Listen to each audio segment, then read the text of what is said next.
Judge today barred the Yankees from plans to start the season in Denver, Colorado. So naturally, George Steinbrenner had to say what he said. A federal judge has issued a temporary restraining order holding the New Jersey law requiring public schools to start the day with a moment of silence. The American Civil Liberties Union is challenging that law.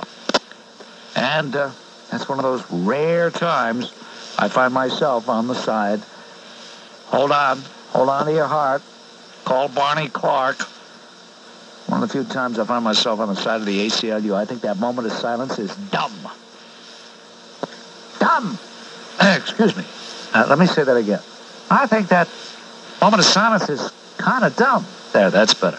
Take some of the, take some of the edge off. You use the word kind of. Nothing's as bad, right? You can say anything you want. Just say kind of. No, I'm just joking. Leonard Faberge, I trust that's the way he pronounces his name, I hope. Is that the way you pronounce your name, sir? Mm-hmm. You're the president of the Media Institute. Could you tell us a little something, sir? You're on WMCN on Newsmaker Line. Could you tell us, as you speak to us from where, the Maryland area? Washington, D.C. Okay. Tell us a little something about the Media Institute. Well, we're a nonprofit research organization that does content analysis of media coverage of different issues, mainly kind of economic and business issues. But we've done a couple of studies of entertainment programs, this one, Primetime Crime, being our most recent one. Well, when you say you've studied crime programs, you mean like what, Hill Street Blues, that type of thing? That's correct. All of the entertainment programs during a 6-week period in 1981. All of the entertainment programs. Right, Magnum P.I., Palmerstown, Trapper John, White Shadow, Dukes of Hazzard, all of the different ones, Chips. Would you, well, where did Dallas come in? Is that considered one of those? It was. It was. Okay. So you covered... It includes both the, like the sitcoms like Barney Miller and Fantasy Island, and it includes all of the entertainment programs during the 6-week period. Even Love Boat? That had crime as a theme and crimes being committed, yes. Okay.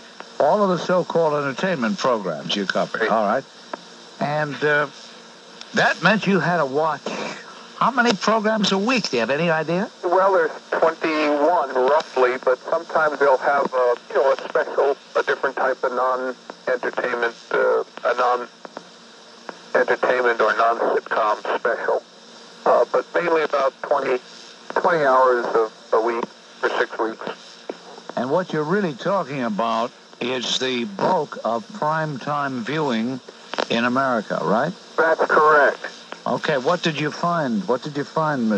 Faberge? We found that crime pervades television entertainment. For example, we identified in this period 250 criminals, about one per show, and about 417 crimes, or almost two per show. Wow. We found that TV crime is far more violent than in real life. Murder is by far the most common crime on television, whereas in real life it hardly shows up in the statistics. That a majority of TV crimes involve violence when they're not involving murder, which is violence. And then when we look to see who is it that are committing the crimes, we again found that it's not as it is in the real world, that young people and poor people are the ones who get caught committing crimes. It's on television, it's just the opposite. It's kind of the upper class establishment businessman who... I hate to ask you this, Mr. Faberge. I know it must sound terrible for me to ask this question, but is something going on where you are? Is something hitting your telephone? No. Because do you hear that noise? A little clicking.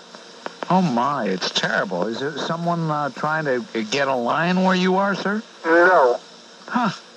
Well, okay, we'll try the best we can because we want very much to hear what you have to say.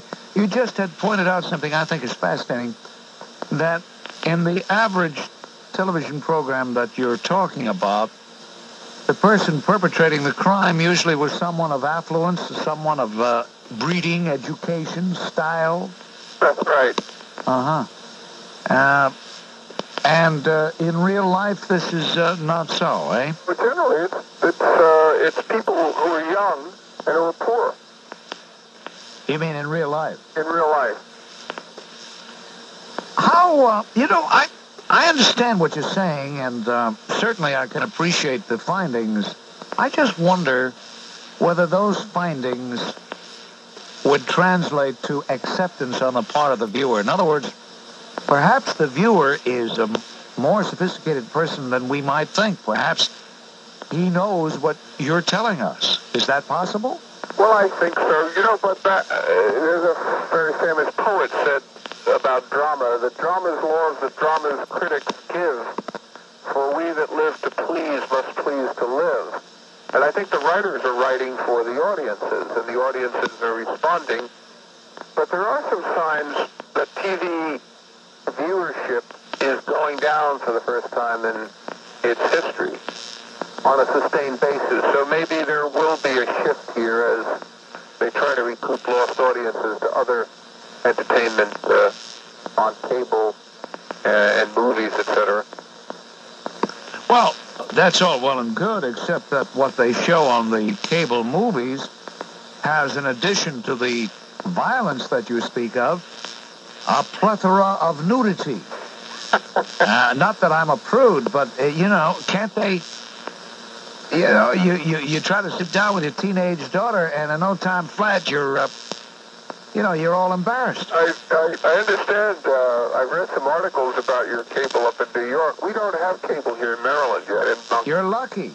Believe me, you're lucky, because all cable is an extension of the trash that you get on the commercial channels. Well, I hope you're not right. I hope that we'll see some better programming on cable. But, we were very hopeful about television 25 years ago. Right. Remember Edward R. Murrow said what a wonderful tool it could be to educate and to enlighten people. And it's, I think, in some ways, when it's very good, it's done that. But it more often than not fails. Right you off. Good talking to you, Mr. Theberge. Thank you very much. My pleasure. Leonard Theberge, president of the Media Institute. He completed a study of programs for the 1981 TV season. Their main findings should come as no surprise, really. Main findings that life and crime on TV are more violent than in real life, and that TV criminals bear little resemblance to actual criminals. See, the actual criminals don't sound like they graduated from Harvard or Yale. Do you notice how many of the criminals always say something like, "And don't worry, Magnum. I'll find a way out. You just watch." Theme up and out, and then slice of life commercial. And you watch the same thing whenever he's on, every night, for 39 weeks, and then the reruns, and next thing you know, you're 1 year older, and what have you got to show for it? 282 robberies, 16 muggings, 42 murders, etc., etc. But that's what people like. Hey, the producers wouldn't show this stuff if they didn't get the ratings. And most people are closet viewers. I mean, not that they have the TV set in the closet, but they like to, in public, they like to say, "Oh, my favorite programs are news and documentary, and I like 60 Minutes. But then when no one's looking, they'll tune in. Hawaii 5-0 or whatever. I know that. I know it. How do I know it? I leave it to you. If you want to call and tell me how I know it, I'll let you. But right now, we're going back to our newsmaker line, and we want to welcome aboard Eric Mink. Mr. Mink, I understand you're the author of Bum Rap for the Box. Is that the title? That's the title in the Washington Journalism Review this month. Okay, now, Right. what are you saying in Bum Rap for the Box? It sounds like you're defending TV. Well, I guess suppose I would have to say that I am to an extent. I'm defending it against the charges that it is responsible for the violence that we find in our society today.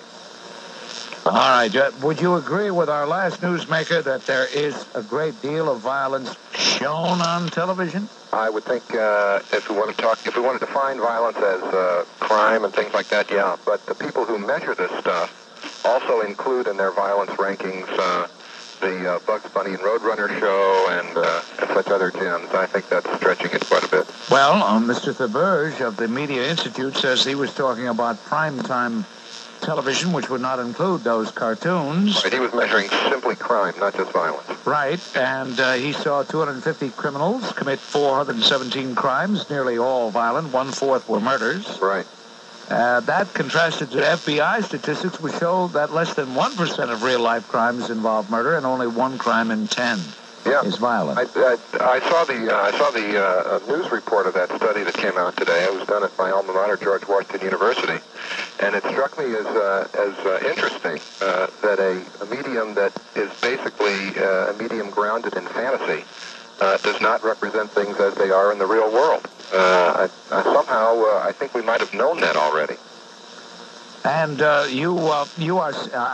That's implying that we should just say, well, it's a medium grounded in fantasy, therefore anything goes. You're not saying that, are you? Yes, it depends on what you mean by anything goes. I'm certainly not saying anything goes, but I am saying that that we keep looking for evils or easy explanations to problems of our society, and we keep coming back to whether it's television or newspapers or magazines or radio. We keep looking for to pin the blame for this on the media, and I just don't see it. Let me ask you this, then, Mr. Mink. Do you see TV being responsible for any diminution of our intellect or our moral fiber? No, certainly don't. Not at all. No. To what do you attribute then our poor grade scores, our moral decline, our sloth? To what do you attribute that to? Well, I really couldn't say, but it is my business to look at television. I'm the television critic at the St. Louis Post-Dispatch, and as such, it's my business to look at the industry, to review its performance, and it just seems to me to be vastly oversimplistic to say that television is responsible for this stuff.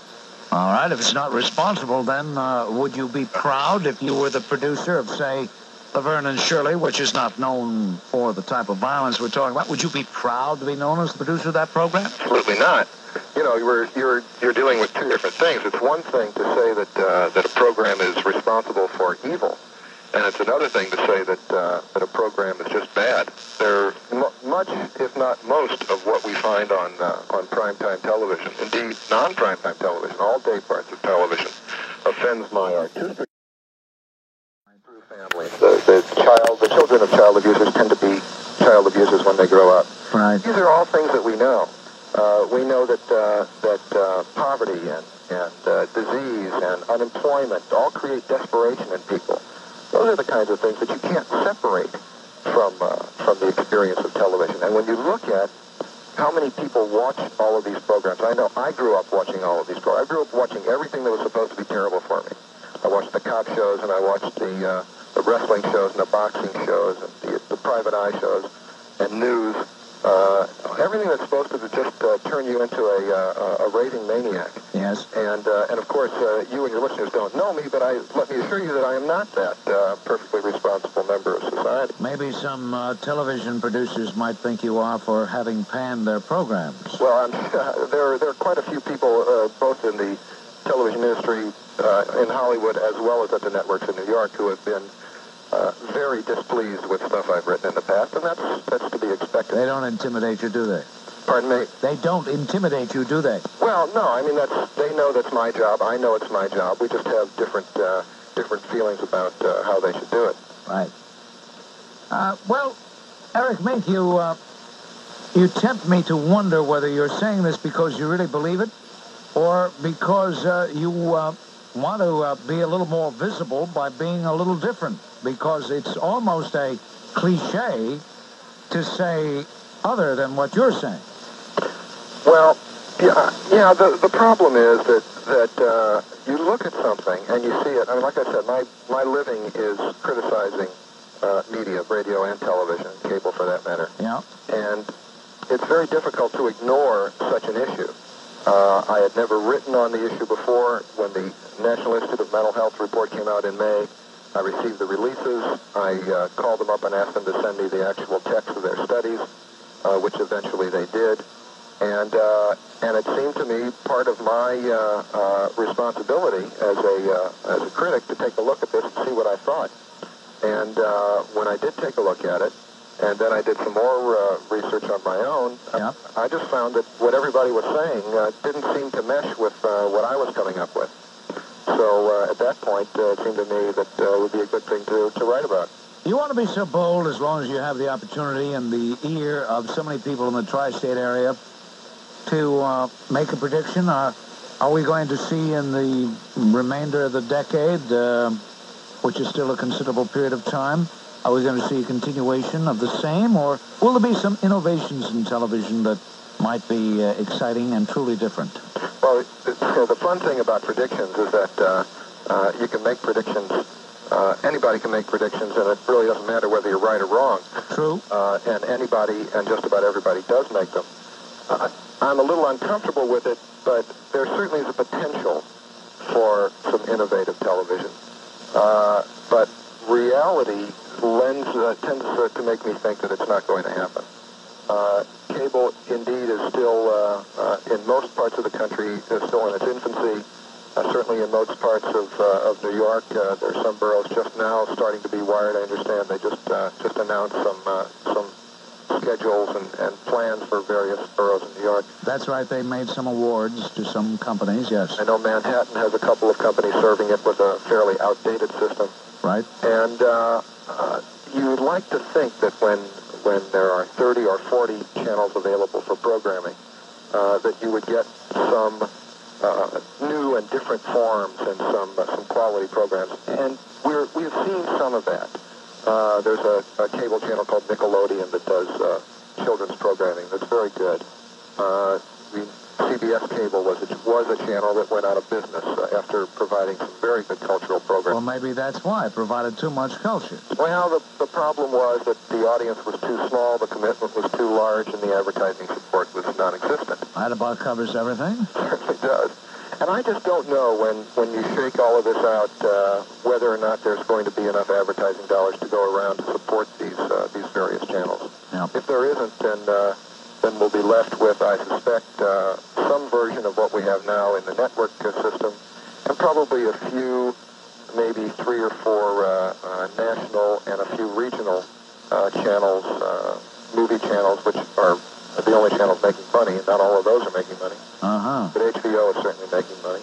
And probably a sports channel, although ESPN, the 24-hour cable sports channel, is and the most highly supported by advertising, is now in such straits that they've had to add a business news show to their morning schedule instead, breaking away from their 24-hour sports mold. Yes. So, you look at those kinds of things and you really have to wonder whether the economy, even if it were better than it is, and it certainly could be better, whether even a healthy economy could support 30 or 40 channels. Or, some systems are being built with 100 and 120 channels. That's true. That's true. Very interesting talking to you, Mr. Mink. I thank you very much. Thank you. Eric Mink, ladies and gentlemen. He is a television critic for the St. Louis Post-Dispatch. He often writes about the media for the Journalism Review. And he wrote an article titled The Bum Rap for the Box, TV Violence Theory Down the Tube, he says.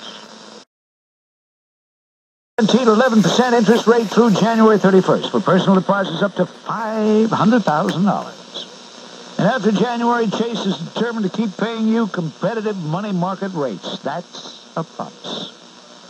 What's more, Chase gives you 2 things no money market fund can match: the security of FDIC insurance and access to your money at Chase branches and 24-hour convenience banking centers all over town. So, if your cash is still in a money market fund, don't lose out any longer. Open a Chase money market account and earn 11% through January. The Chase is on. Member FDIC. Listen. The 57 days of winter is on. WMCA and Harrah's Marina Hotel Casino now offer you the chance to win one of 57 Atlantic City vacations. You and a guest could enjoy a luxurious room with panoramic view for 3 days and 2 nights. Buffet luncheons, valet parking, taxes and gratuities, and all the fun, glitter, and action that makes Harrah's so famous. Pick up your entry form today at one of these fine General Tire service dealers. 472 Atlantic Avenue, Brooklyn. 154 Front Street, Hempstead. 38-08 43rd Avenue in Long Island City. 400 Rahway Avenue in Elizabeth, New Jersey. And at all 31 Lamston variety stores. One entry only per person per location. Mail in your entry and stay tuned to WMCA. When you hear your name, you'll have 57 minutes to call up and win. This is the 57 days of winter. Enter today. And congratulations to Rose Behrman of Southold, New York. She's won this morning on the Ralph and Ryan program. You tune in tomorrow morning for our next drawing. All right? We want to award your patience by at least saying hello and thanking you for calling. Hello and thank you for calling. This is Bob from Manhattan. Yes, Bob. 2 comments. First, if you're not happy with what's on cable, change the station. Hey, that's a thought. You know? Novel idea. It's a novel idea. If you're not happy with, what they Right. channel, drop the service. Good. You know what you're buying when you buy cable. Nobody forced you to buy it. Secondly, I think a person in your position should be taking more of a stand on what goes on in New York instead of playing both sides. I think you should stand there and become a rallying point for some of these people that have gripes. Some of these people that 5 or 6 years ago were trying to stop the city council from passing a raise for themselves, which no doubt they'll do 4 or 5 months down the road once they've squared away all these contracts. But time what, Bob? You used to be out there. You've got a very hardcore following of angry people that are willing to do things. Well, you'd like to see me go back to, you'd like to see me get back on that white horse and lead the charge a couple of thousand times again, right? I would like to see you actually start making a very definite stand. I mean, a voice like yours, with a radio station behind you, you reach so many people, you could be enough to start the grassroots fire that changes things in this city. Well, I'm going to think very seriously, Bob, about what you've said. I really am, and I thank you for saying it. I do. And stay tuned for special edition. Until tomorrow, this is Bob Grant reminding you, your influence counts. Use it. Get Gaddafi. Now, 57 WMCA top-of-the-hour news. The WMCA news team sweeps the world to bring you a quick but complete look at what's happening at the top of this hour. National and world news from the 193 bureaus of the Associated Press. An exclusive business and financial report from the Wall Street Journal. Now, news of your community. Top of the hour to you. I'm Robert Recchia. It's 5:57 WMCA News Time. The WMCA Weather and News Update is being brought to you by American Airlines, doing what we do best. Officials at the Ossining Correctional Facility are not saying whether inmates holding 17 guards hostage are ready to give up, but there are some hints of optimism. The inmates threw billy clubs and mop handles out windows this afternoon and unfurled a sign reading, "It's over tonight." A federal judge has called a temporary halt to the moment of silence, which has been starting the public school day in New Jersey. The American Civil Liberties Union is challenging the moment of silence law, claiming it violates separation of church and state. The temporary restraining order issued today will remain in effect until a July 18th hearing. More news after this. The last thing you need when you're in a hurry are confusing airport lines. And at some airlines, lines are all you get. The yellow line is for passengers without tickets. The green line is for passengers with tickets but without boarding passes. The red line is for passengers with big bags. The purple line is for passengers with small children. The blue line is for passengers with... But at American Airlines, with special services like one-stop check-in, so you can get all your boarding passes the very first time you check in. You're all set, sir. I am? You've got all your boarding passes for this flight and your flight back. I do? Have a great trip. I will.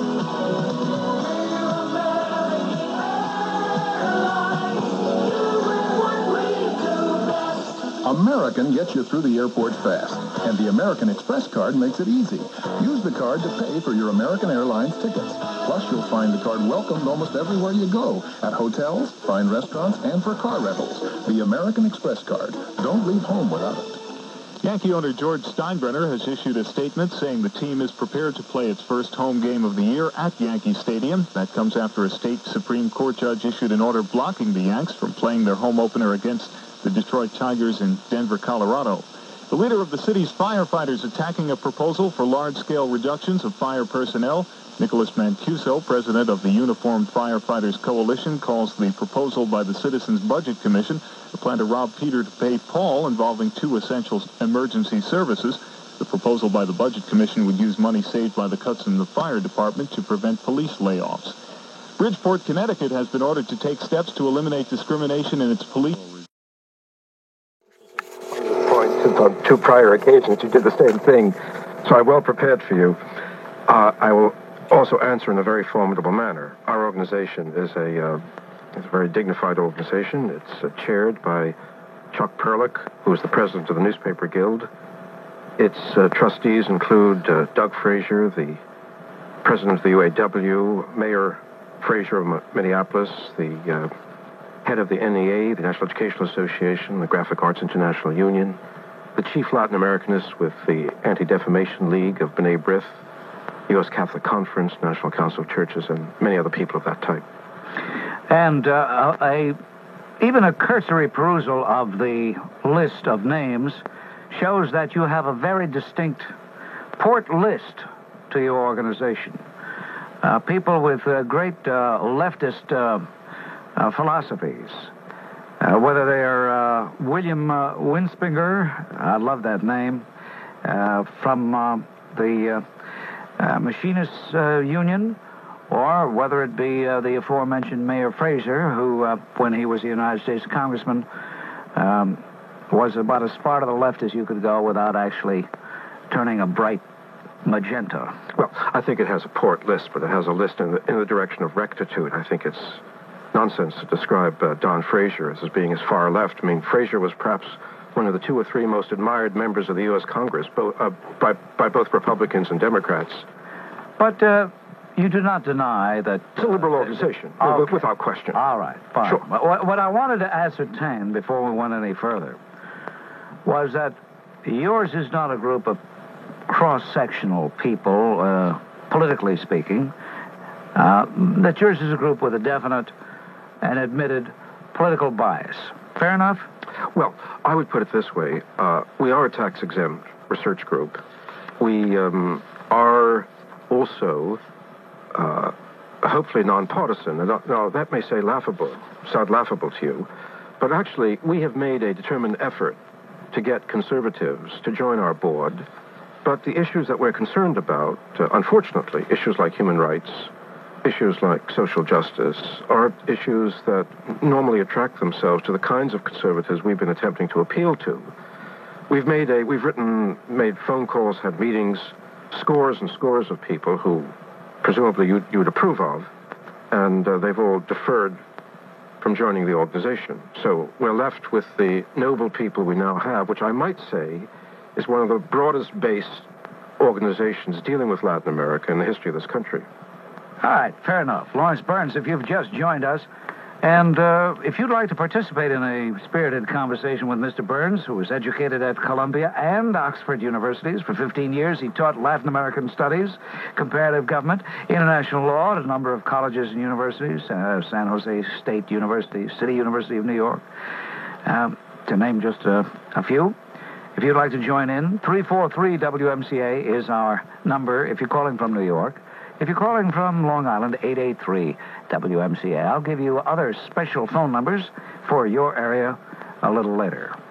Mario Perillo for Perillo Tours to Italy with a special offer. I invite you to savor Italy on a glorious 15-day Perillo tour. To glide on the Grand Canal, stand in St. Peter's Square, wonder at the David, tan in Taormina, swim in Stresa, marvel at Pompeii, float into the Blue Grotto, tasting and feeling the full flavor of Perillo's Italy. From April through October, Perillo offers your Pan Am ticket, 15 escorted days from the Alps to Sicily, all first class, 2 meals a day, everything $15.99 complete, about $100 a day. Now, that's a bargain. But remember, you've got to really, really, really hurry. For a free Perillo brochure, see your travel agent or call the Perillo hotline now. In New York, 212-584-8300. 212-584-8300. Out of New York State, toll-free, 800-431-1515. Call now.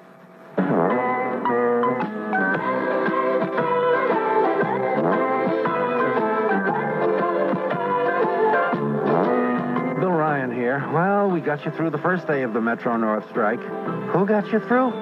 Ralph Howard and me. And Ted Politek with traffic reports and transportation officials who talked with us between 5:30 and 10 this morning. So, that's reason enough for you to join us, and your joining us is reason enough for Ralph and Ryan on WMCA, New York, New York.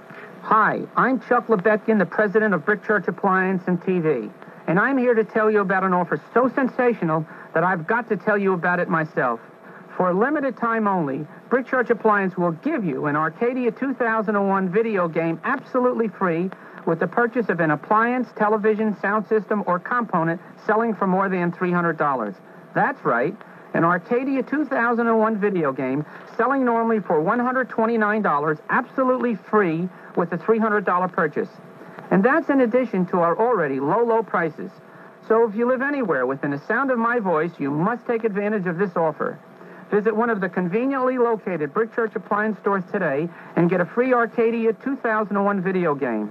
For the Brick Church store nearest you, call 201-675-8300 in New Jersey and 212-732-9480 in New York. But don't wait. This offer is good only while supplies last. Advertised specials not included. Lawrence Burns, His Holiness is in Central America. How do you feel about his trip there? Do you approve? Do you disapprove? Do you have misgivings? Or do you have no opinion? Well, there are no subjects I don't have opinions on. I'm very interested in the trip.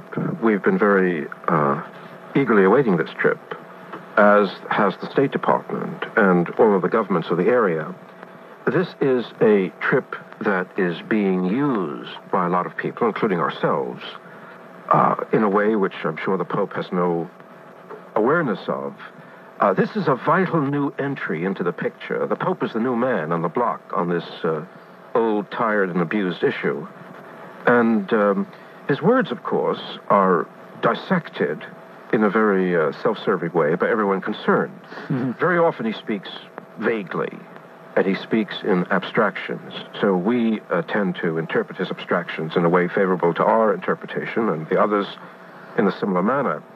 I think that the Pope's trip to Nicaragua, where he essentially conducted himself as a pastoral figure, scolding the Nicaraguan clerics, the 5 clerics who presently serve in the government, as being disrespectful to the hierarchy in that country because the hierarchy asked them to leave the government. I think that he tended to be, I feel, a bit too polemical in Nicaragua, although I can certainly understand his position. In Guatemala today, I think he showed rare courage in describing that ugly government, and it's even more ugly. When you say rare courage, you mean rare in overall terms, but not necessarily rare for the Pope. Oh, no, I don't mean that in overall terms, surely. Yes. Because I think the Pope is a... obviously, he's demonstrated courage many times before. He's demonstrated courage in making this trip. Okay. This is hardly a tourist delight, visiting these countries with some of the most brutal environments in the world. I think that the Pope did have, in several of these countries, the security of his life was in danger, from both the right and the left. Yeah. And, no, taking this trip was in itself an act of courage, but rare courage in the abstraction. By taking on the ruling president of the country, who is a bizarre figure by the name of Rios Montt, who is a convert to fundamental evangelical Protestantism, of a particular sect, a California sect called the Church of the Word, which was founded by a former hippie, an extremely right-wing group. This man absolutely toyed with the Pope because he, about a month or so ago, he delayed the execution of 6 alleged guerrillas who were not given any due process whatsoever. It was a secret trial. We have no idea what the evidence was against them.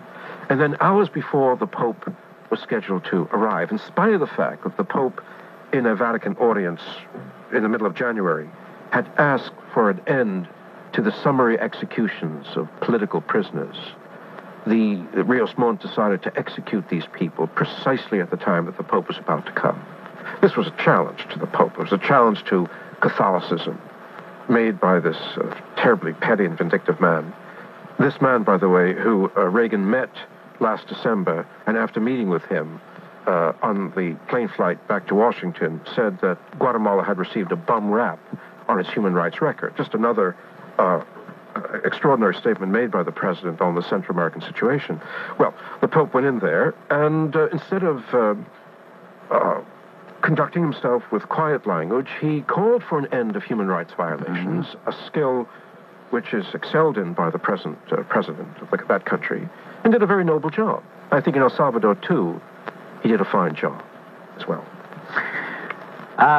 Let's take a phone call. Put the earphones on, if you will, Miss Burns. I don't want to neglect the people waiting patiently on the line, let them think that I'm ignoring them. If you'd like to call from New York, use 343 WMCA.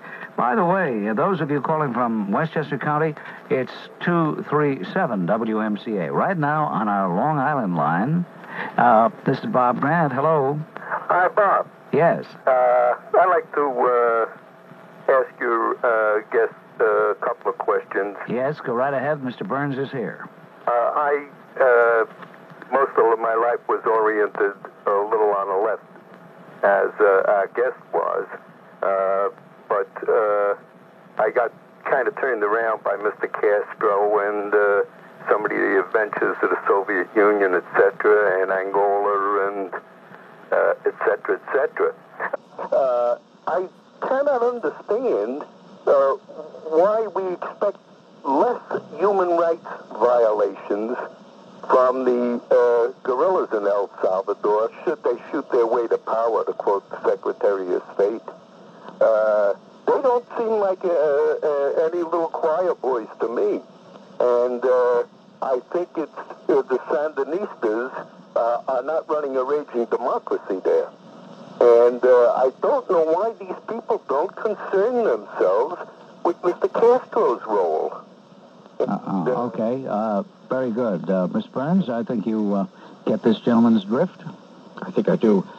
I have, by the way, I have never considered myself particularly a man of the left. I consider myself a person concerned with issues, and our organization has been extremely critical of human rights violations in Cuba and in Nicaragua and in other leftist countries in the region, just as, unlike the Reagan administration, of course, who have never expressed very vocalized opposition to human rights violations in right-wing regimes such as Guatemala, Paraguay, and Chile and Argentina. It's the whole lack of double standards of the administration, which I think has debased the debate on this question. For example, I have no problem at all in condemning the Soviet role in Afghanistan. The administration is extremely vocal on that particular issue. The Assistant Secretary for Human Rights, Elliot Abrams, is a man who can always be depended upon to denounce human rights violations in Nicaragua, perhaps quite properly. But there's total silence when it comes to far greater, far more excessive human rights violations in right-wing regimes. Now, Nicaragua certainly is witnessing a slippage of pluralism from what it was a couple of years ago. There's no question about that. But the human rights situation in Nicaragua... A slippage of pluralism. How euphemistic can you get? Yeah. Well, I mean, you Mr. Burns, you're about as transparent as that window. When it's a right-wing government, you have no problem talking about using words like repressive and words like that. But when it's a leftist government like the Sandinistas, you have to go around the barn and say a slippage of pluralism. Well, why do you find it so difficult to just come right out and say what it really is? No, well, what is it really? It is a tyrannical form of government that is inimical to democratic principles, which you claim you are for. It desires no practice of democracy in any way, shape, or form as we know it. It is as repressive as the Guatemalan regime, and yet you find it very easy to talk about Guatemala, but the words just don't come out right when you talk about Nicaragua. Okay. Look, I'm an old teacher. I'll try to educate you a bit. You got to have some sort of objective standards that you use. That is, the word, when you're talking about a toothpaste, if you're using the word giant size, then you have to, and it's slightly larger, you use the word supergiant size and so forth. If you read the statement of the State Department in terms of its 1982 Human Rights Report on human rights violations in the hemisphere, throughout the world, actually, you will see, I believe, that in their 1982 report, they said that 15 to 25 people died from activity on the part of the government in Nicaragua, that is, political victims of the government. By their own admission, the figure in Guatemala is in the thousands. How do you distinguish between a government like Nicaragua, where Western-style democracy does not exist, where press censorship is in effect, where the 9-member Sandinista directorate essentially run the country, but at the same time, you have an independent church where no priests have been killed. In Guatemala, the United States' friend, 13 priests have been killed in the past several years. In El Salvador, the United States' friend, 12 priests, including the country, have been killed. 60% of the economy in Nicaragua is the president has its own radio stations. Is it a democracy? No. Is it a horror house like Guatemala? It's neither. So what you say is this. That Nicaragua, when the Sandinista government first came into power in July of 1979, they committed themselves to a path of pluralism. That was the language they used. The State Department always will describe lapses from this path of pluralism using the Sandinistas' own language. I just dipped into the contemporary jargon. I think that there has been a deterioration of the human rights situation, of the status of democracy or freedom in Nicaragua. But it's totally out of scale in terms of what it is in El Salvador. In El Salvador, we're talking about a country where over 40,000 people have been killed in the past 3 years as a result of activities of the security forces. Before we move to El Salvador, and I want to spend the remaining few minutes on El Salvador exclusively, let me ask you about the practitioners of slippage of pluralism and their denunciation of His Holiness when he arrived in Managua. He was only there for about 9 or 10 hours, and he was greeted with a tirade. How did you feel about that? Well, I don't think it was a tirade. I read the statement made by Daniel Ortega. It was a 25-minute speech. I read the bloody thing. It's tedious, as all those speeches are. But what essentially he was saying was two things, which are very important. One thing he said is that in this country, we can be both believers and revolutionaries. It happens that most of the members of the Sandinista junta go to church. They are practicing Catholics. You know, I can't vouch for the sincerity of the process, but they're there. Secondly, he also spoke about and pleaded with the Pope to intercede with the United States, which has committed, as you know, $19 million to covertly harass and damage the government and so forth. That wasn't a harangue. It was a passionate statement by a guy who is under the gun of U.S. pressure and so forth. That is, it's even the New York Times called it a tasteless tirade. No, I'm not. The editorial or the news account. It may have been the editorial did. It probably was a bit tasteless. I mean, I'm not defending the tastefulness of it. I think that it was the statement of, I met this guy, Ortega, when I was in Nicaragua about a year ago, and I guess his private personality may be different from his public personality, but he struck me as an okay guy. I think that what he did was that he probably was short on the usual protocolic palaver, and probably got right down to business in begging for intercession in order to negotiate or to somehow represent Nicaragua to the U.S. government. Mr. Burns, I don't want to dissipate what remaining time we have on that. I appreciate what you're saying, but let's go to El Salvador. Let's discuss that. I would bet every dime I had, I would mortgage a house if I had it. I would bet my life that you would be opposed to the $60 million expenditure in El Salvador. Well, I've got good news for you. You would, your house would be intact, and your life would go on, as I hope both conditions. Yeah, let me just concentrate on one theme, and I appeal to your wisdom on this and your sense of fair play. Incidentally, we were supportive when the second junta, the Christian Democratic junta, took over in January of 1980, after the first junta went out of office in El Salvador. We were supportive of that government. We said, let's give this government a chance. Let's see if it can achieve what the previous junta didn't achieve. You're talking about Duarte? Duarte yeah. junta. Okay. I mean, I've known these people for years.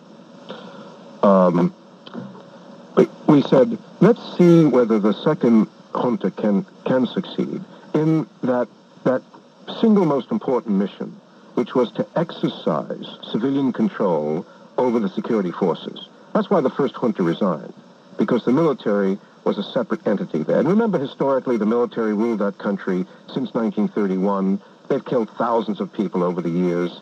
It was essentially the Pope spoke it in his statements in El Salvador. He spoke about the injustice and the ravage against the poor that has historically been the situation in that country. Now, the second junta was not able to effect control over the security forces. The security forces continued their killing. That is, they've killed 9 American citizens. Now, the question is, not one of those murders has ever been adjudicated. The security forces were investigating murders that they themselves committed. So you're never going to find any justice there, including the murder and rape of 4 American religious women. The United States doesn't exercise leverage over the Salvadoran security forces, quite to the contrary, because the security forces know that from the very beginning of this conflict, going back to the Carter years, it has been posed as an East-West conflict that somehow, as Haig put it, we're going to draw the line with the Soviet Union and take our stand in El Salvador. But there's something very interesting about this. In January of 1981, the State Department issued a white paper on Nicaraguan, Soviet, and Cuban military aid to the guerrillas. After all, this is the centerpiece of the U.S. position in El Salvador. The Soviets are putting massive amounts of weapons to the guerrillas, and somehow we've got to counter this threat. Now, that paper, when it was issued in January of 81, had the stench of being a phony about it from the very beginning. And there were a number of bits and pieces, articles came out raising questions of the authenticity. Excuse me, you don't think that Fidel Castro is aiding and abetting the situation in Central America? Oh, I think he's aiding and abetting the situation in Central America, yes. Of course he is. I mean, it's like saying, do you think that the United States is not abetting any situation which is embarrassing to the Soviet Union? Okay, sure. Mr. Burns, I appeal to your intelligence. Let me appeal to your intelligence in turn, since you've appealed to mine.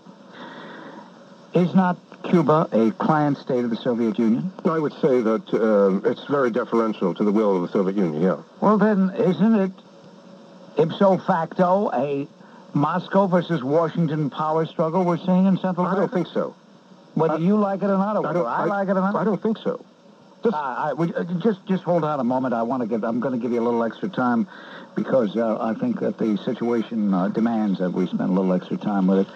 Mr. Burns is with us, and it is Lawrence Burns, and he is a director of an organization called the Council on Central America, on Hemispheric.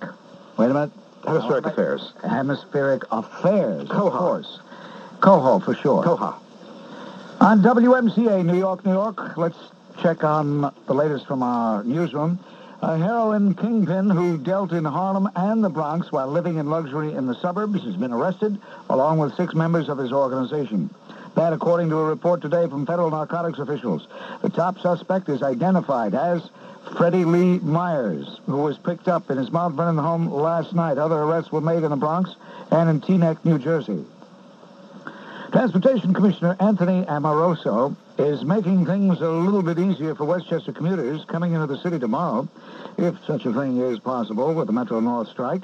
Alternate side of the street parking will be suspended starting in the morning in the Bronx, so commuters can park and take the subway into Midtown.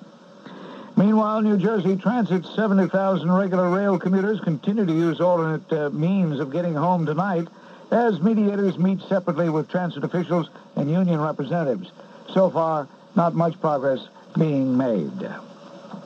In just a moment, the latest from our WMCA Weather Wire. This is Mrs. Richard Tucker, and like so many of you, I too am preparing for Passover.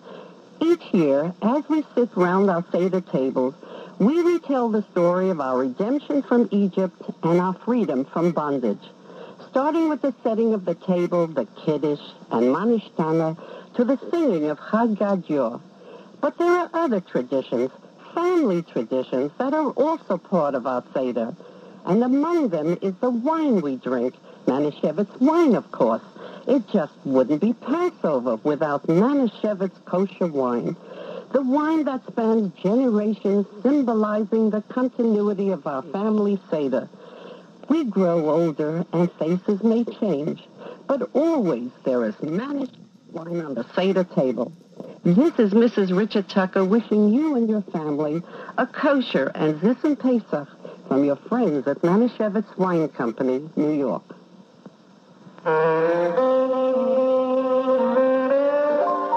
March 26th, mark that date down if you're interested in saving money on energy in your home. Hi, this is Mike McClintock. I'm with you every Saturday morning here on WMCA, and I'd like to invite you to participate live from the Brooklyn Union Gas Auditorium at 195 Montague Street in Brooklyn Heights.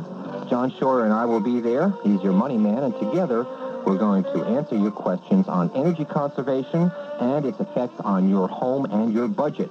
But come early. Last time we were out at Brooklyn Union Gas, place filled up early. We'll be broadcasting live at 1 o'clock. That's March 26th, the Brooklyn Union Gas Auditorium at 195 Montague Street in Brooklyn Heights. The program is co-sponsored by WMCA and Brooklyn Union Gas. Variable cloudy skies along with drizzle for the remainder of this afternoon. Chance of a short thunderstorm, but just a chance.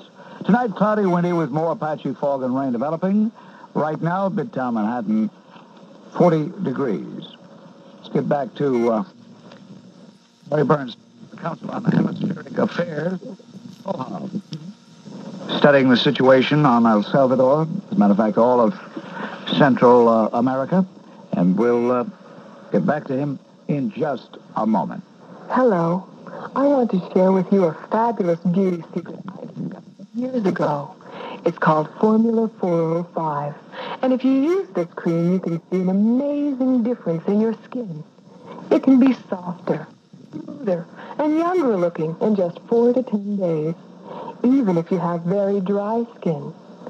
Doak Pharmaceuticals Formula 405 was originally developed just for dermatologist patients.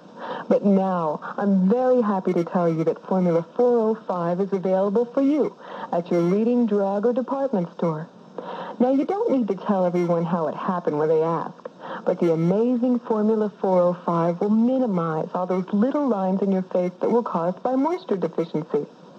Formula 405. Use it. You'll love it. All right, Lawrence Burns, in your remarks about El Salvador, I would conclude that you feel that we should just keep a hands-off policy? No. Look, I'm feeling my way on this thing, too. I think about this all the time. Obviously, I don't want a Marxist paradise in El Salvador. And what I'd like to see is the same thing that you and probably most of your listeners would like to see, which are strong, social democratic societies respecting the full spectrum of personal guarantees and human rights and so forth. But it's not going to easily happen. And it's not going to happen because none of these countries had a history which leads them to that type of social conclusion. The real problem is what's happening in the United States and what's happening in the United States on El Salvador. I would like to just give a very abbreviated pitch on this because I think it's fundamental to the understanding of the subject. I think the real tragedy of El Salvador is not so much the product of the Reagan administration, but it was the product of the Carter administration.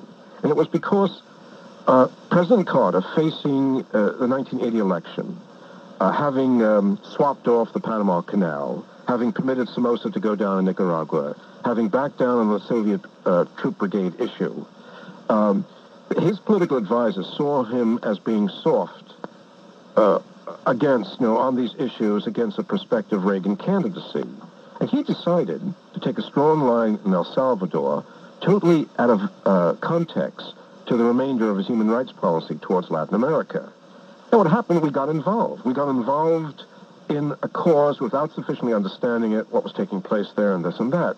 And no administration has ever made a strong stand saying, unless you can control those animals who run the security forces, who essentially breed guerrillas every day out of their excesses against the general population, which I'm sure, even at this late date, a minority support the guerrillas, and probably, definitely a minority support the government. Most of the peasantry in that country are politically inert. They are the victims of the fighting. They are not necessarily advocates of either cause. But here you have the United States, which has such a overcommitted policy towards the region that we've gotten into the old Vietnam syndrome of lying and deceptions and distortions taking place in Washington to buttress this policy. Just want to finish this kind of analysis, which I started before, and that is, I mentioned the white paper, which alleged that weapons were coming from Nicaragua to El Salvador in this white paper. That was in January. In June of '81, the Wall Street Journal runs an expose in which the author of the white paper admitted that the white paper was a contrivance, that he engaged in speculation, there were distortions and embellishments. In fact, there was no body of fact to justify that position. After that, since then, since June of 1981, in spite of the fact, Bob, that this is the centerpiece of U.S. policy, the weapons coming from abroad, from Cuba and so forth, into El Salvador, to the guerrillas, the State Department has never released a single piece of information about those weapons. We have repeatedly asked them to reveal the date of the intercept and the amount. Their response was, this would, quote, jeopardize clandestine sources of information. Our response was, what do you mean jeopardize clandestine sources of information? If the Nicaraguans are sending the stuff, they know the stuff hasn't arrived. If the Salvadoran guerrillas haven't received it, they know it hasn't arrived. The United States has a spy ship stationed off of El Salvador. It can pick up radar of anything going through.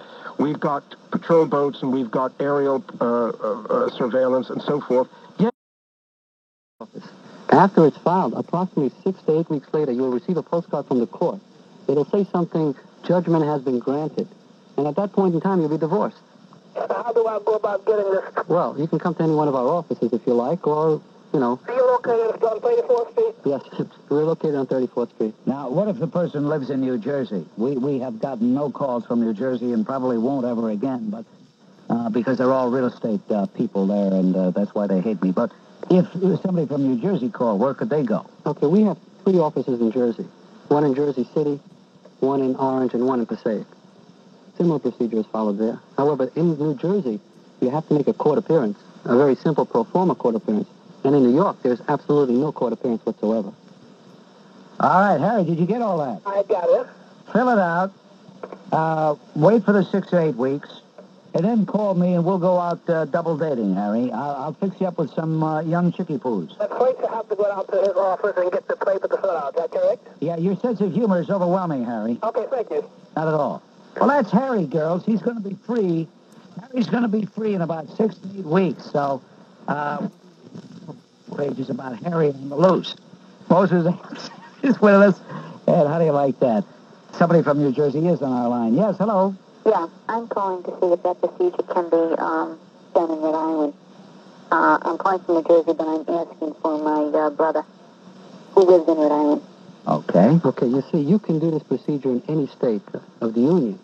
The problem is to find some company that provides these forms. You could, of course, try to purchase the forms from any legal stationery store, but then you'd have a little bit of difficulty because they have to be adjusted to fit your particular needs.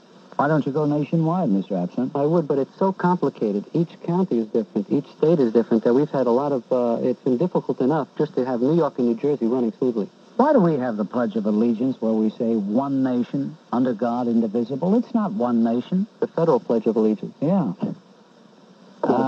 So, tell your brother to come down here. Maybe, would it be worth her brother's time to establish residence here? He would have to be a resident of New York for at least over 1 year. Oh. At times over 2 years. That's impossible. Yes. Probably. Impossible. Is his wife? Where's his wife living? What was that? Where's his wife living? In Rhode Island. No, they would have to contact some company out in Rhode Island. You can probably go to a legal stationery store. They may have it in a package for maybe $20 or $30, and you may be able to adjust it. If you do it carefully and then bring it over to an attorney, perhaps he can only charge you a modest amount for going over the forms, and this is done at times. In the meantime, do you want to get a divorce since your brother can't, do you want to get one for him? I would like to. You would? For him, not for me. I see. Where's what? Oh, I see. For him. Okay. Well, you're a nice sister. You really are. Okay. And thank you for being in a very exclusive group. Okay, thank you. Okay. Bye-bye. On WMCA, right here, we are talking about a new approach to an old problem. You have given me, upon entering the studio, Mr. Atkinson, what you call, it's a form that you fill out. It looks fairly simple. What I don't understand is you have method number 1 and method number 2. Now, since method number 2 costs $285 and method number 1 costs $174, why would anyone want method number 2? Well, the reason there are 2 methods is this. Method number 1 is when you purchase a divorce kit, you fill it out and type up all the forms. Go down to the county clerk's office and file it yourself. A lot of people are busy during the day. They don't really want to bother spending a half an hour at the county clerk's office. A lot of people don't type too well. Number 2 is just the typing and a file service. And for the additional, we'll type all the papers up, of course, after the fills out the divorce kit in his own handwriting, and we'll file it, make all the copies, and pick up a certified decree for him at the end. I don't mean, but isn't it, Mr. A divorce for $150?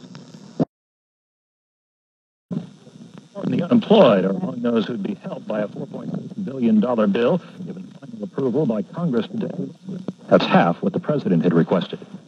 This is AP Network News. As famed dogwood trees all because of warm weather are now covered with snow. More than 7 inches of snow fell on the Georgia Capitol and across parts of Alabama and the Carolinas as well. Schools and roads were closed, along with all but a single runway at the Atlanta airport. At least 2 auto accidents.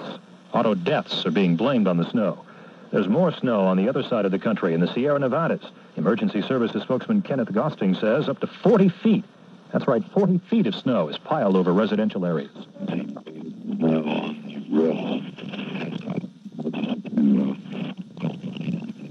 Closed doors have to go down to the houses, tunneling, for instance, schools, going down through tunnels to get into the school. In Southern California, some roads are covered with mud washed down hillsides by the latest Pacific storm. WMCA weather, 40 degrees, sunny, chilly this afternoon, mostly clear and cold tonight. Tomorrow, mostly sunny, very windy and cold, and Saturday, sunny, continued windy and cold. 38 degrees now in Nyack, New York, and 57 on your AM dial. Here now, the business and market update. This is the Wall Street Journal report. EPA orders GM recall. I'm Paul Westfielding. Details in a moment. If you want to do something about saving money on energy in your home, but you don't know when or where to start, well, now's the time, and Brooklyn Union Gas is the place. Hi, I'm Mike McClintock from the Home Show here on WMCA, and I'll be along with John Scheuer, WMCA's Money Man, Saturday, March 26th, with answers for your questions on energy conservation in the home.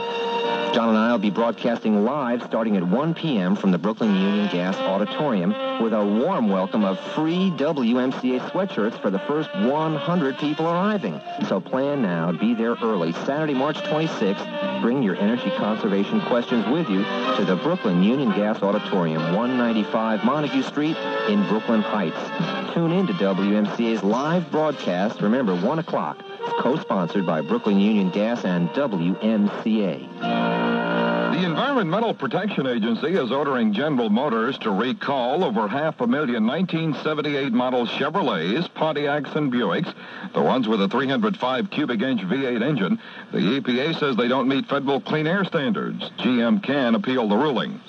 Speaking of GM, they're planning to introduce, under the Chevrolet name, a mini compact car next year. GM says it'll be imported from Japan and sell for $4,500 and will be the lowest priced car sold in the U.S.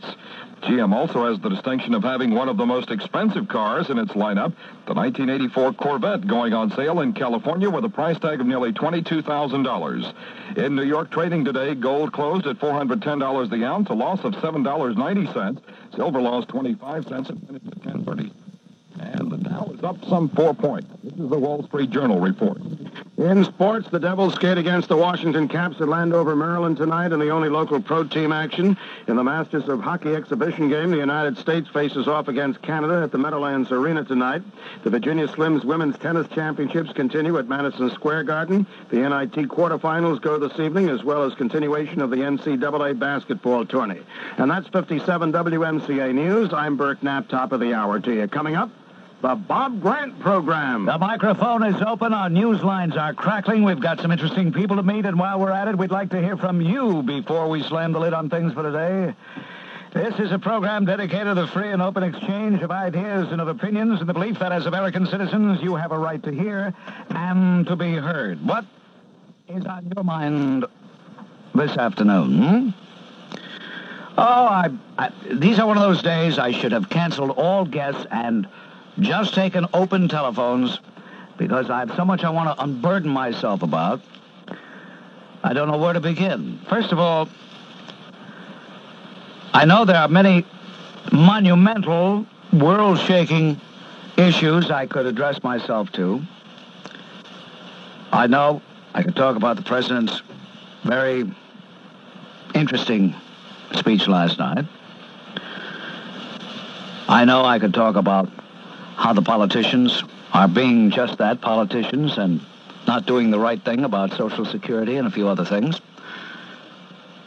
But let me tell you about where we are in the city of New York, in the nation known as the United States of America in the year 1983. We are at a point, my dear fellow Americans, we are at a point where if you are a mugger, a robber, a thief in the night, if you are a swindler on Wall Street, if you are an embezzler in a bank, if you are a drug smuggler, if you are a pimp, if you are any one of the thousands of low-life miscreants we have slithering amongst us who violate the law by stealing other people's purses and lives, you probably would be treated less harshly than you would be if you were a citizen who had overlooked or neglected to pay a parking ticket. Did you hear that? Does that sound extreme to you? Not so. Let me give you the case of a WMCA listener that was reported to me prior to my going on the air, and I have verified this. You know, a lot of times people, they call, they get through, And they tell me tales, and I have no way of verifying them, and then they expect me to discuss these things on the air. And they say, well, Bob, WMCA claims it's the station that cares. You say you're the good guys. You say you're interested in what's going on in your city. And then they say that's a lot of propaganda, that's a lot of baloney. Well, it's not. It's a fact. It's a fact that I can only speak for myself, really. And I do care. Matter of fact, in tracing the history of my career, perhaps I've cared too much. Perhaps I've cared too deeply. One writer, in the days when I was worth writing about, said in New York Magazine, his greatest strength is that he cares.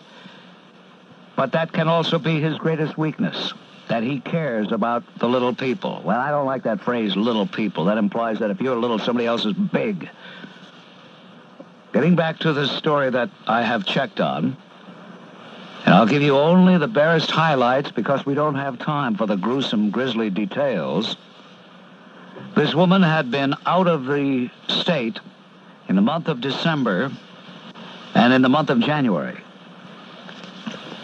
In the month of January, apparently, someone who was using her car got a parking ticket. He told her that he was parked legally and should not have gotten the ticket. Whereupon the information was given to her, and she wrote to the Division of Motor Vehicles and thought no more of it. Well, she was very naive, that's true. Very trusting, that's true. Very foolish, that's true. Because you don't dispose of tickets with a letter to the Division of Motor Vehicles. It's not done that way. If it were, everybody would be writing letters for the first time in history. And so, there was this ticket against her license number. And last night, while parked in the 20th Precinct District, her automobile, along with many others, was towed away in the dead of night. Like thieves in the night, these scoundrels, these skunks, these creeps, these slimy rats came in and towed all these automobiles away. Not because they were illegally parked at the time, but because they were checking on scofflaws. So even though she had only the one ticket outstanding against her, she was lumped in with those who had hundreds of tickets outstanding against them. And when she came out, the automobile was not there. She went to the 20th Precinct, and they told her that her automobile was probably on Reed Street. That's, I guess, in Soho or somewhere down there in the Village area. And so from the 82nd 100 block, she went all the way down there, had to pay $82.50 to clear up the back ticket, and was told that her automobile was on 175th Street in, where of all places, the Bronx. So she had to get on a subway and pay $90 to get the car out of the place in the Bronx. And by the way, in the Bronx, where she found her automobile, was a card. This car ready for auction. They were already going to auction it off. And it's a 1981 vehicle in reasonably good condition. 1982 vehicle in reasonably good condition. So here at an expense of almost $200, she retrieved her automobile. Now, there's something wrong with the system that treats a person who owes a parking ticket, or even 2 parking tickets, or even 5 parking tickets, worse than it does the muggers and robbers and rapists, etc. There's something wrong. And what kind of a people are we? Well, we're obviously the kind of people who don't mind things being upside down, because we wouldn't tolerate it if we did mind. What do you think? Say hi, gang. This is Mickey Sugar Babies Rooney, and I want to spoil you for any other vacation place at my magnificent brand new Tabus Hotel. Tabus Hotel. in nearby Downingtown, Pennsylvania. And I really mean spoil you rotten. Pamper you every moment with our luxurious big city hotel accommodations, gourmet meals and hospitality in beautiful historic country surroundings, Valley Forge and Pennsylvania Dutch Amish land for you. You get unlimited free golf nearby or skiing in season. Indoor and outdoor tennis, racquetball, swimming pools, skating, bowling, sauna, cocktail parties, hit Broadway musicals, and our nearby dinner theaters. And at my nightclub entertainment, well, you'll see everything. All at my brand new Tabus Hotel in Downingtown, Pennsylvania. You'll love it so much, the only thing you'll hate is leaving. It's at Mickey Rooney's Tabus Hotel, Downingtown, Pennsylvania. 3 days, 2 nights from $99 per person with gourmet meals, low children's rates. Call 1-800-345-8220. Reserve now for spring vacations. Ask for brochure. George Gallup Jr. coming up on our Newsmaker line in just a moment or so. I'm a tough New York shopper.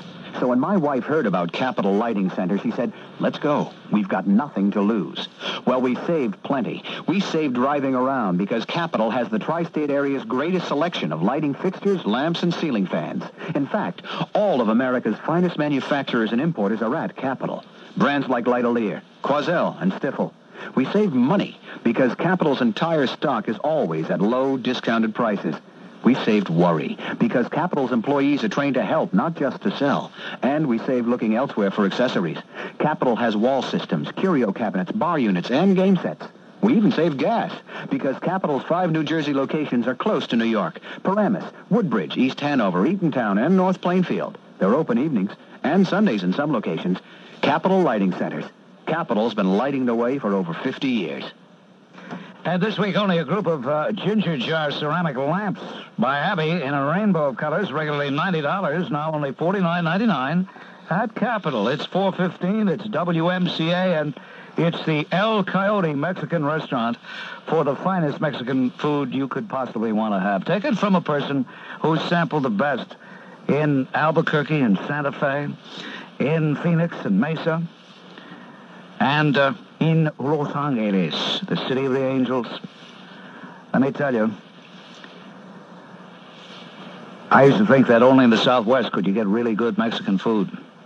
The best happens to be right here in Manhattan. El Coyote. And I still can't get over the great surprise I had when I first was introduced to El Coyote at 774 Broadway at 9th Street in Manhattan. And, look, I don't want to be too indelicate about this, but let's face it. You get a lot of good, hearty food, and it's very reasonable. You know, a lot of people, they say, well, you know, you go to a Chinese restaurant and you save a couple of bucks. Well, I don't know what saving a couple of bucks means, but I do know this, that you get a very enjoyable, delicious, satisfactory, satisfying, scrumptious Mexican dinner at a cost which is less than in restaurants elsewhere. You don't believe me? Of course you do. That's why you're going to go to the El Coyote Mexican Food and Drink, conveniently located in the East Village of Manhattan at 774 Broadway. For reservations, call 677-4291. Area code 212-677-4291. To our Newsmaker line. Once more to Friends Under the Breach in just a moment. We're speaking to a Horowitz Margaret and Matzo Muncher. My family has been into matzo munching since before the Mayflower. In fact, before the Indians. I see. Did you know we taught Squanto how to plant corn? Sir, about matzo munching. In 1884, my great-grandfather became this nation's first serious matzo muncher. Why 1884? That was the year a company called Horowitz Margaretten first invented the matzo. Sir, I don't think they invented the matzo. They did as far as my family is concerned, and Horowitz Margaretten makes many other scrumptious matzo products, like matzo meal, egg matzo, whole wheat matzo. My mouth waters at the thought of Passover coming up. Oh, you celebrate Passover? Doesn't everybody? With Horowitz Margaretten on the Seder table, how can you resist? Is there somewhere I can lie down? Of course. Bunny, Pinky, see if the spare room in the gardener's house is free. This Passover, get OU-endorsed Horowitz Margaretten Matzah. It's the Matzah Muncher's Matzah. Pinky, don't just stand there. Offer the man a matzah. There's Bob Grant right here on WMCI Newsmaker line, stretching down to the Princeton, New Jersey area, which is headquarters for the prestigious, the very well-known Gallup poll. A poll sometimes maligned by individuals who claim that That poll, like a lot of other polls, shouldn't be in the business of polling. First of all, before we ask you about this most recent poll, which has been publicized over the weekend, Junior, how does the public seem to feel about polls now? They're kind of quiet, I imagine, because there's no big election coming up. That's right. Usually all of the fireworks come in an election year, particularly a presidential election year. Quite right. The public is learning more about polls. Their understanding is growing, and correspondingly, we are finding in a poll we took on polls that people's attitudes are becoming more favorable too. Becoming more favorable to polls? Yes, in terms of which parallels an increasing understanding of polls and how some polls can be accurate and other polls are not accurate. Well, if I were the president or one of his close associates, I might be annoyed with your poll because, according to your most recent poll, you say that if the 1984 presidential elections were held today, either former Vice President Walter Mondale or Senator John Glenn would defeat any of the leading Republicans, and that includes, of course, the incumbent president. Is that what your poll showed? No, that's right. That's right. At this stage in time, of course, this is a long way before the election, and an awful lot can happen, but there are wide margins at this point. What was the question, or what were the questions you asked the 1,500 or 1,156 people, registered voters, who were questioned? Well, we pose this question. Suppose the 1984 presidential election were being held today. If one candidate were the Republican candidate and the other were the Democratic candidate, which would you like to see win? And then if people are undecided, we ask them which way they lean. Use party labels in view of the fact that a lot of people, even though they weren't alive at the time, still are traumatized by what happened in 1929. In view of the fact that people, even those who have very conservative philosophies, sometimes call themselves Democrats, even though they may not vote that way. Aren't you slanting the question a little bit by putting it in terms of party labels? No, because that's, of course, how they're labeled. You can't deny that fact, and, of course, that's not hidden in the actual election, so you really have to identify them. And yet a person may go to the poll, he might think about an individual, whether it be the president or George Bush or Senator Baker, and he might think about another individual, whether it be Walter Mondale or Senator Hollings or Senator Glenn, and think in terms of what those people as individuals seem to represent to him rather than what the label may or may not mean. Of course, that's very true indeed. But nevertheless, what we're trying to do is simulate the election situation, and whatever they bring into the election and whatever they bring to this poll, we have no control over that, obviously. But we have to identify them by name and by party. All right, let's get specific then and see, first of all, what happened when you asked the question pitting the president against Walter Mondale. How did that turn out? The president trailed by a fairly sizable margin, as a matter of fact. Mondale, for example, beat Reagan by 47 to 41%. And the other top vote-getting Democrat at this point, based on polls, is Mr. Glenn, Senator Glenn, and he leads the president by 45 to 40%.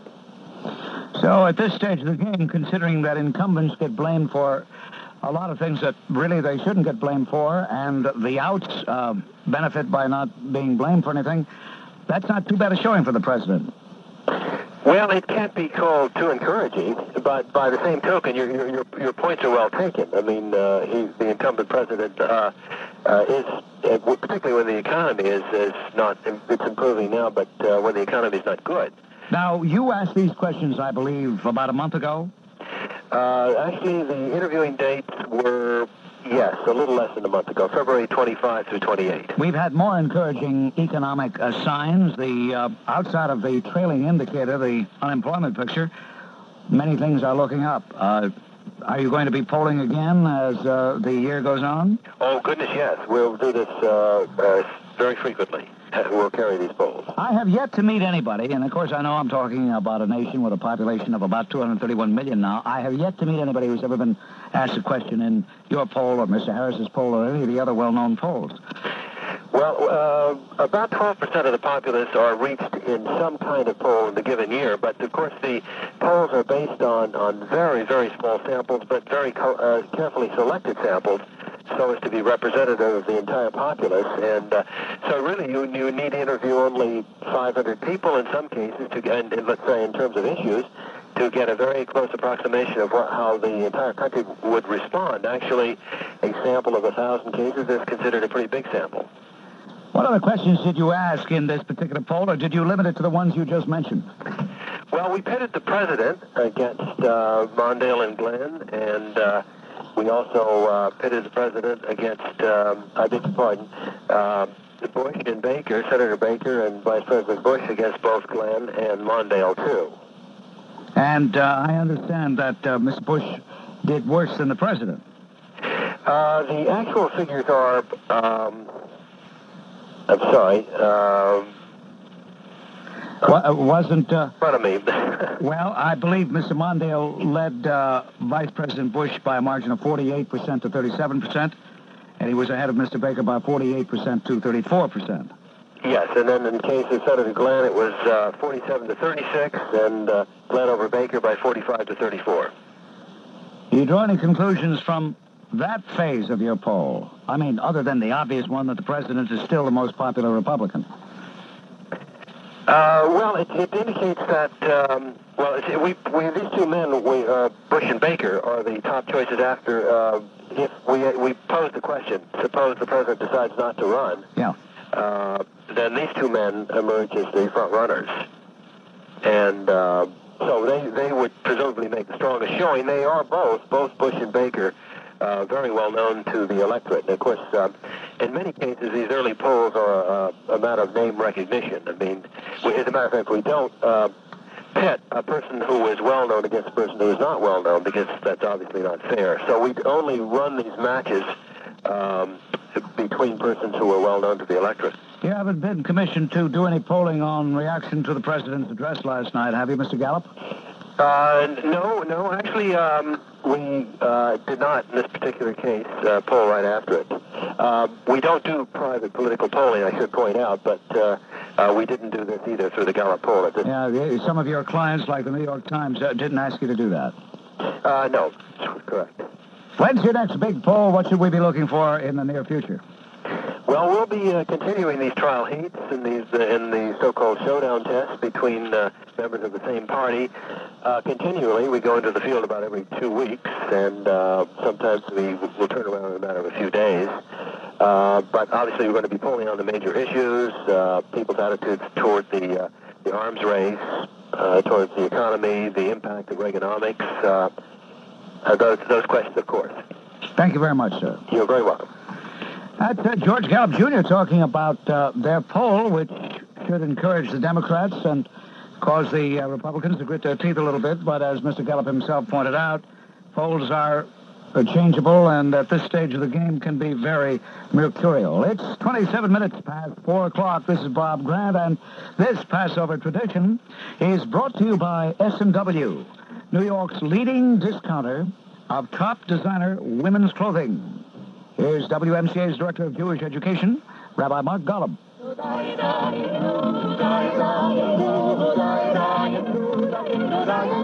Everyone knows that matzah, unleavened bread, is a major tradition of Passover. But what does the matzah represent?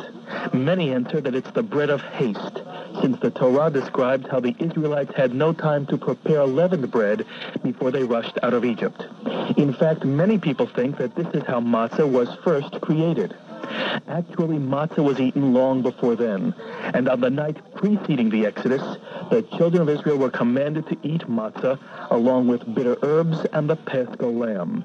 To the rabbis, the more important meaning of the matzah is as the bread of affliction and poverty, a reminder of the hardships the Israelites were forced to endure as slaves, and a reminder that in every age, we all must be sensitive to the burdens of those who are afflicted and poor.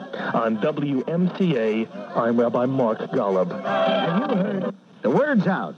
S&W, New York's leading discounter on top designer women's clothing, has just opened the lower level, where you can find an incredible assortment of designer skirts, slacks, coordinated sportswear, blouses, dresses, and suits by the very best designers at unbelievable non-designer prices. S&W's lower level contains fashions marked down for clearance. They can't keep this merchandise on the floor any longer due to constantly incoming fresh merchandise from the very finest manufacturers. Values that were $200 to $500 are now $29 to $99. Amazing, but true. Mention WMCA and get an additional 5% off. This offer ends March 28th. S&W, New York's leading discounter of top designer merchandise located at the corner of 7th Avenue and 26th Street. Remember, mention WMCA and receive an additional 5% discount, celebrating the grand opening of S&W's lower level, open Sunday through Friday. All right, that's the way the Islanders can play hockey, and when they do, there aren't too many teams. Hi, I'm WMCA Sports Director Bill Daughtry. For years now, the Islanders have been playing hard to bring New Yorkers great hockey and great Stanley Cups. Clear your throat, Bill. We think it's about time that we thank them. So right now, it's election time. You have the opportunity to vote for your favorite New York Islanders, so vote today. Pick up your ballot at the White Castle restaurant near you and on Long Island at Freeport in the Five Town Shopping Plaza in Woodmere and at the Bridgeport High Life Fronton directly off exit 28 of I-95 in Bridgeport and in the Ticket Shop 126. Mail in your ballot to WMCA Islander Contest, New York, 119. One lucky voter will receive round-trip airfare, accommodations for two, and 2 tickets to an away game of the Stanley Cup Finals. 25 other voters will receive a pair of tickets to Bridgeport High Life. Winners in New York's favorite Islander will be announced on Tuesday, April 12th. So come on, New York, vote today. Vote for your favorite Islander. All right, after MCA, it's exactly 4:30. This is WMCA New York. But all with the new rules. This is Bob Grice. Governor Mario defended the controversial Westway project and rejected it from the legislative Democrats and all.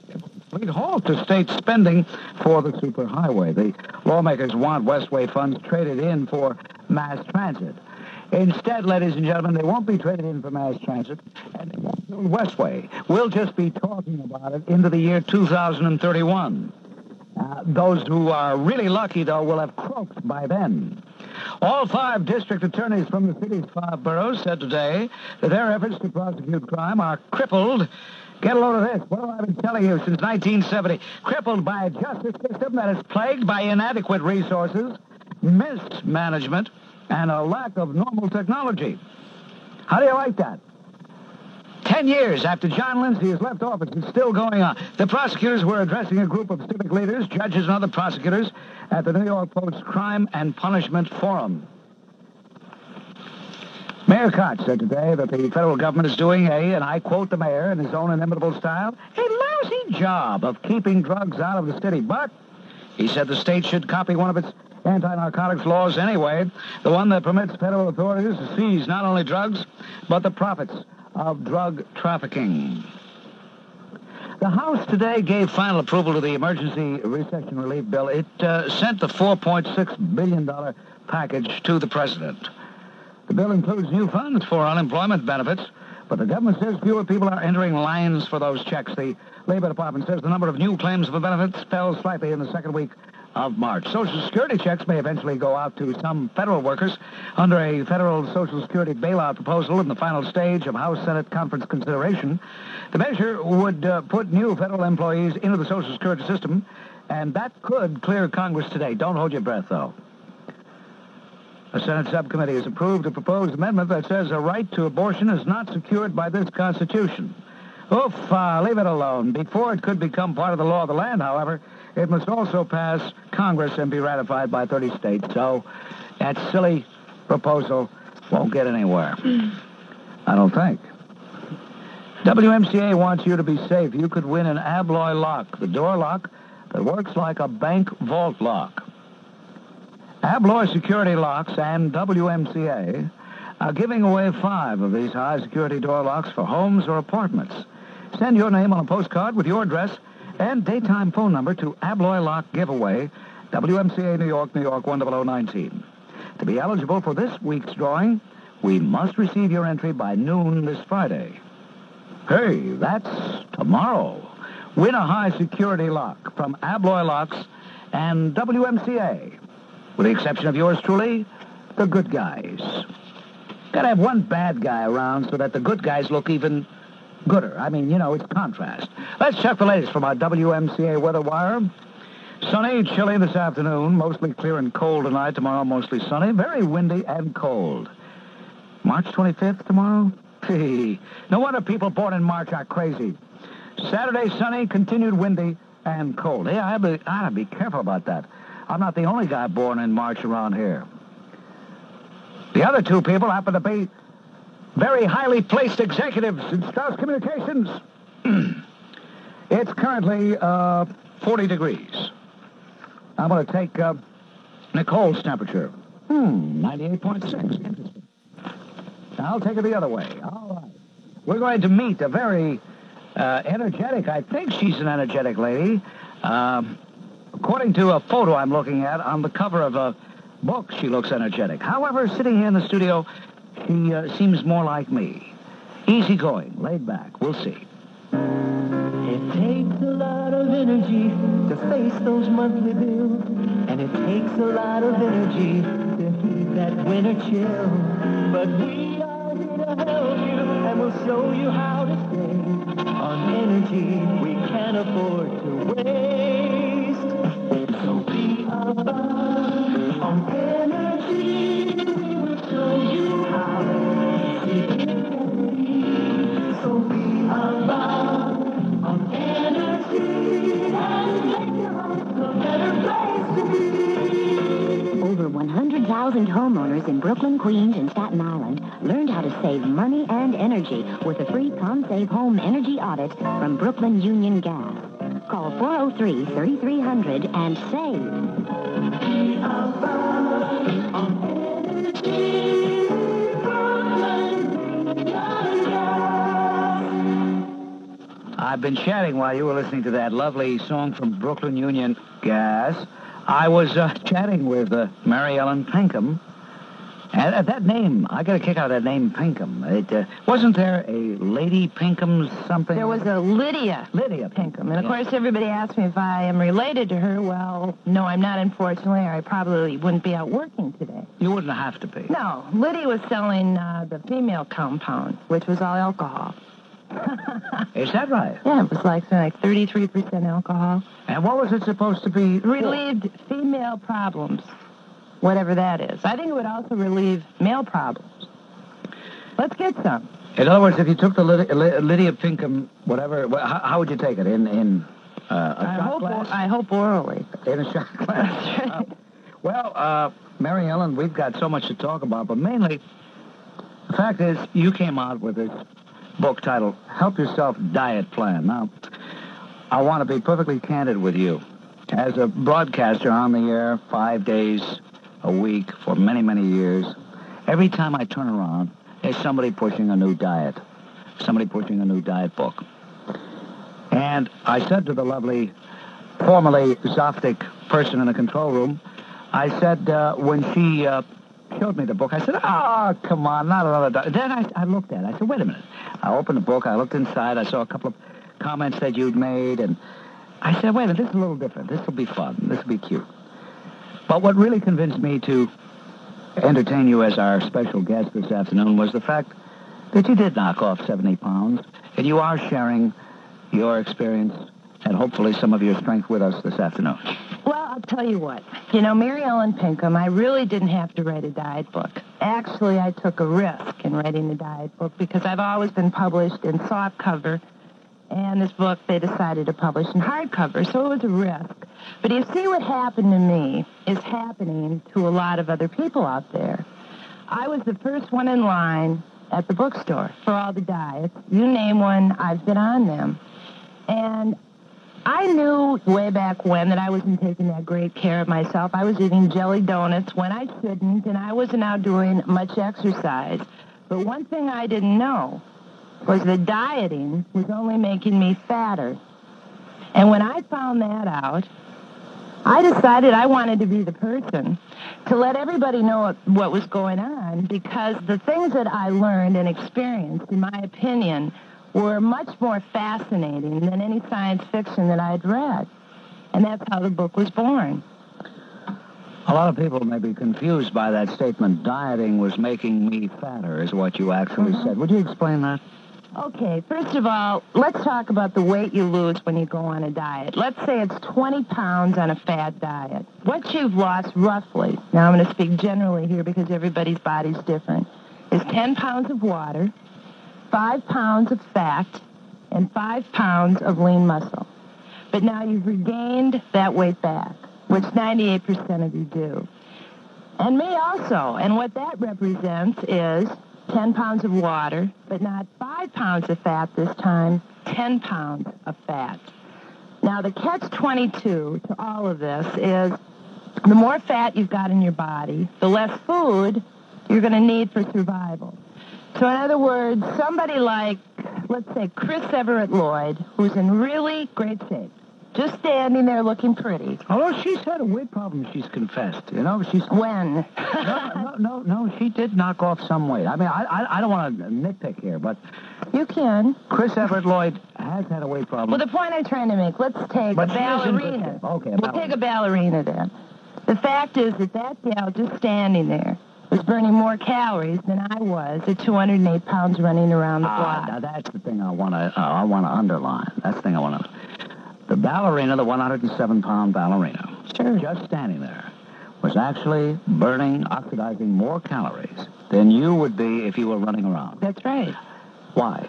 Okay, first of all, fat is an inactive tissue. It does nothing. It's basically a storage depot for calories. It is energy. It is food. Whereas lean muscle burns calories in abundance. It takes energy to keep them operating. So therefore, the more muscle you've got on your body, the more you can eat. Now, another thing that I want to make clear as we start... Are you sure about this statement medically? I'm very sure. Oh, okay. I didn't, I'm sure a lot of people think, hey, Mary Ellen was back in the laboratory concocting all this information. I wanted to let you know that I worked with an internist, a couple of specialists, some people from St. Luke's Obesity Clinic. And like I said, the information that I started finding out was really fascinating stuff. We go about this all wrong. You go to the bookstore to buy a diet book. You go there to get thinner, not educated. Well, I know now that understanding your problem is the key to withstanding the problem and also solving the problem. You see, way back when, Mary Ellen Pinkham would eat whatever anybody told me to eat if it was guaranteed to burn fat. I would get up and eat eggs and grapefruit because that was supposed to be a magic combination. And I don't like eggs, and I hate grapefruit, but I would eat it. I also believed Judy Maisel that if I ate pineapple, I would lose weight. I also believed Dr. Atkins. I mean, for years, and this is the truth, I believed what he called the so-called high-protein diet was good for me. I was eating a lot of butter. I was eating pork chops. I was eating steak, and on it goes. Did you lose weight on any of these? I sure did. Oh, okay. But I didn't feel like living either. And I also believe that if you felt horrible when you were dieting, you were losing more weight. If you were dizzy, and also, to be very blunt about it, if your breath smelled, you were burning fat. Well, see, this isn't true. You're talking about ketosis. That's right, and it's breaking down to the muscle tissue in your body. So here I was, and I consider myself a fairly intelligent woman. I'm not an extraterrestrial, so I've been around for a long time, and I know what's happening, but I kept buying all these 30-second solutions. Well, I now know there are no 30-second solutions, and to solve your problem, it isn't easy. And I've never told anybody it's going to be easy, but then I'll say to them, hey, if it is easy, why do you have a problem in the first place? Right. Oh, there's so much to talk about. Mary Ellen Pinkham, Help Yourself Diet Plan. Let's examine the program that helped her to lose this weight. And let's even ask the ultimate question. Once you take it off, can you keep it off? Or is everybody doomed to suffer from Bob Grantitis? Now, here's a guy who's never had a weight problem. And he's a heavy hitter, though, a heavy hitter. He's my favorite Mario. I don't care about who yours is. This guy's my favorite Mario. Come over here, Mar. Mario Perillo of Perillo Tours, with my warmest thanks to the thousands of listeners who have sold out so many of our Italy tours so early. Imagine, April, May, and June are sold out, as well as a good part of July, August, September, and October. Incredible, you say? Not really when you consider the dramatic value Perillo offers. 15 escorted days, your Pan Am ticket to Italy, open bar, first-class hotels, 2 meals a day, everything paid for, $15.99 complete, just about $100 a day. Yes, Perillo still has choice dates available, but soon it'll be going, gone. So don't delay. For a free Perillo brochure, see your agent or call the Perillo hotline now. 212-584-8300. 212-584-8300. Out of New York State, toll-free, 800-431-1515. Call right now. A message to New York City burglars. Your job just got a lot tougher. Introducing the Abloy disc lock cylinder. The first home door lock that works like a bank vault lock. Inside this unique lock, 11 rotating discs scramble like tumblers in a bank vault. They're virtually pick-proof. Only a special key unscrambles them. And the cylinder housing is made not of soft brass, but of hardened steel to defy expert attack by drills, chisels, hammers. So burglars, if you come up against a door lock that reads ABLOY, forget it. You might as well try to break into a bank. Abloy disc lock cylinder. The only home door lock that works like a bank vault lock. Sold only by professional locksmiths. For a free brochure from the authorized Abloy locksmith nearest you, call 212-265-8100. In Manhattan, visit all over locksmiths at 1189 Lexington Avenue and Beaver Lock and Key at 69 New Street. Do you know about your lease, your security deposit, adequate heating or repairs? How about withholding your rent, subleasing your apartment, shooting your landlord? If your answer is no, call your Call for Action landlord-tenant experts on Wednesday and Thursday between the hours of 2 p.m. and 5 p.m. They can help. 212-586-6666. I want to tell you something. I looked over their shoulder. I dropped it a little while ago to snore a cup of coffee. Write it down on my sheet there. He took a cup of coffee. And they are working very hard, and guess what? They are really, hate to use the word because it's become a cliche, but it's true, dedicated. Dedicated. Crime Stoppers in Bergen County, New Jersey, pay cash for information leading to arrest. Do you know anything about an unsolved burglary in Bergen County? If you do, it could be worth up to $1,000, and no one will ask your name. That's Crime Stoppers in Hackensack. The number to call is 488-2222. You could be rewarded for helping Crime Stoppers. That number again, I think I gave it incorrectly a moment ago. If you were listening closely, and I know you do, you probably noticed. Here it is correctly now, 488-4222.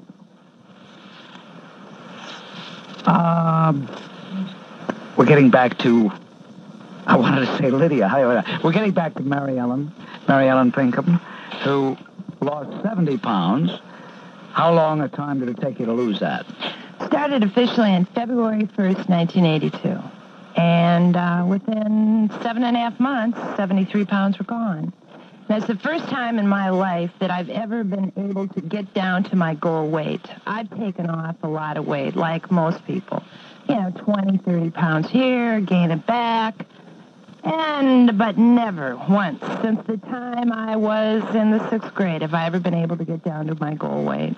And I learned a lot of interesting things, and I think I have the problem licked, but I have a problem I'm always going to have to deal with.